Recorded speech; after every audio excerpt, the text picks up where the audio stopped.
even though I have a script, I am deviating from it because what I say is coming from my heart.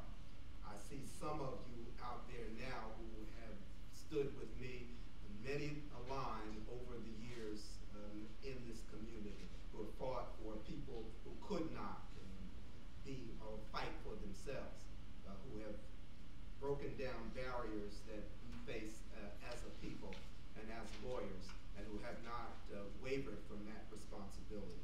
And I certainly salute you. To the new officers, that is what you have before you. It's not going to be an easy task. It never is when leadership is clear and resolute about what they do. When there are people who need you, then you must be a leader. You cannot just have parties. You cannot just have situations involving nice situations in this community, but you must face the kind of issues that affect our people because justice has not totally been given to us. And I don't care who you speak to in the courtrooms.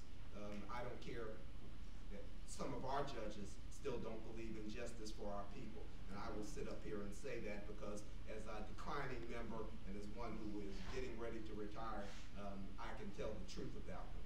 We need to make sure that our judges are accountable to the people who sent them there. And we are the people who sent them there, because if it wasn't for us, their behinds wouldn't have on those black lives. I'll tell you that right now. Amen. We need to make sure that those judges who are white judges who have for years stood in our way of justice, and you must take this as a solemn vow, or come and have responsibility, and they are brought to task for the things that they do to the people who come before them on a daily basis. Because there are some jaded, there are some racist, and there are some terrible people on that bench that need to be brought to bear. And I will stand up here and tell you, as I tell them to their face, just who they are.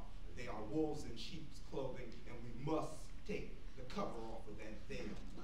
And officers, you have to have that duty. You have to find ways in order to make this thing work for justice, for not just the people who have money and position, but people who are poor, people who need the kind of leadership that you want to present. And I'm sorry that I just sort of obliterated the script. Because I didn't think they wanted that, but I'm going to give it anyway. Because I said with age goes maybe a little bit of wisdom, but certainly I haven't lost the fire that I had when I came to this bar and when I decided to take the oath of office, because I think it's important for all of us to realize that just because we wear these nice suits and just because we come down here, the fight is not over. I'll tell you that. So when you go and speak to your white colleagues, when you go back to your law offices, when you go back to wherever you come from, you better understand something. They still look at you the same way they looked at those people in 1935. Amen. And you better understand that.